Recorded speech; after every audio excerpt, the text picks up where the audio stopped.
ရွာလန်းတွေမျက်ရည်နဲ့ပြည့်မိဘနဲ့သားသမီးတွေအမောင်ညတွေထဲမှာလက်မရှိသလိုလှဲ့လဲနေအမိုးမရှိတဲ့ရင်ဘတ်ထဲအေးလေးတွေဝင်လာချိန်ဆရာတော်ရဲ့မြတ်တာတကားဖွင့်ထားတဲ့အမြဲလိုပဲနှစ်ထောင်ကျော်စစ်ပေးရှောင်းမိသားစုလိုကာကွယ်ခဲ့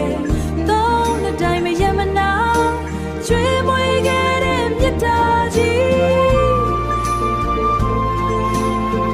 ရင်မိအပြည့်ထားပေးခဲ့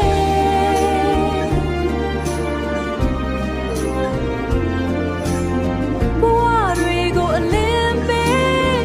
မျက်ရည်တွေကြားတွေကမျောလင့်ချက်လေးဖြစ်ခဲ့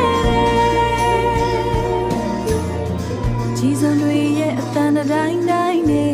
ညအမောင်နဲ့ကလေးငယ်တွေကြောက်ရွံ့တဲ့နဲ့အိမ်မပြောဆရာတော်ရဲ့စကား